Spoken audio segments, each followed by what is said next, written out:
You are relaxing by the pool on a hot summer day. The only thing that could make it better is indulging in your favorite flavor of ice cream. But wait, the beloved frozen treat could be dangerous, especially when the temperature soars.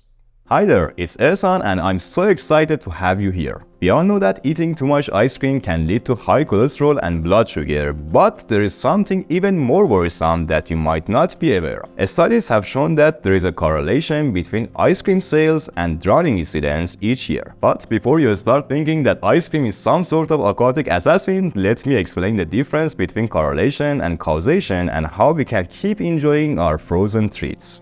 Let's first see what's correlation. As the temperature goes up, so does your ice cream consumption. There is a positive correlation between your ice cream consumption and temperature. What about causation? It's basically when one event causes another event to happen directly. It's like when it's hot outside and you feel like eating more ice cream and going to the pool to cool down. It's not the ice cream that's the problem. It's the warm weather that usually goes along with it. Therefore, the correlation between ice cream sales and drowning incidents is not a case of causation.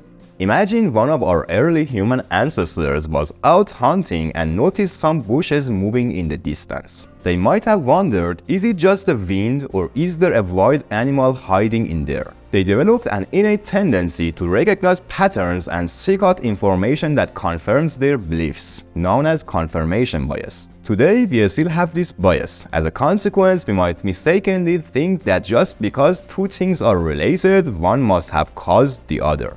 Let's take a look at this graph, which suggests that the more margarine people ate, the more people divorced in May. Could it be possible that cutting down on your margarine intake could lead to a happier, more fulfilling marriage?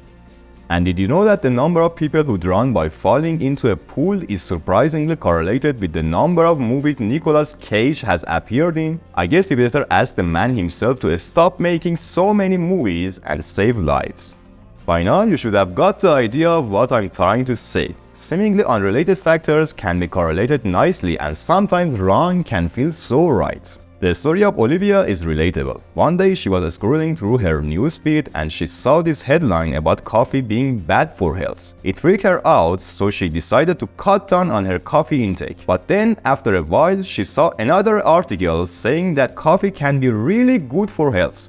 So there she was, standing in her kitchen, scratching her head and wondering how to proceed with her coffee routine.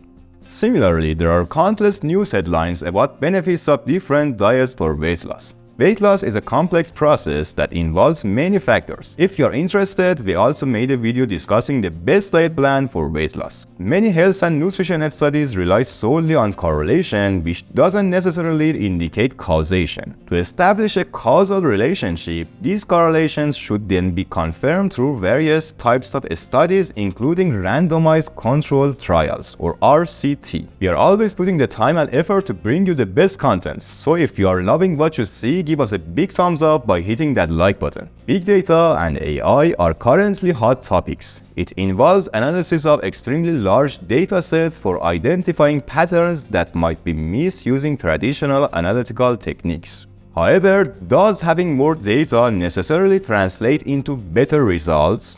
Experts warn against common practice of blindly searching for correlation in vast amount of data, as it can lead to false conclusions that are unethical and largely useless. To understand causation, we need explainability, especially in the age of AI and big data analysis, where AI algorithms make data-based recommendations. Explainability is especially important in the field of medicine. If you find yourself in dire need of help, would you prefer to receive the most effective cancer treatment determined by an AI analysis of your genetic data and millions of other cases, even if you cannot understand the exact reasoning behind the computer's decision-making process?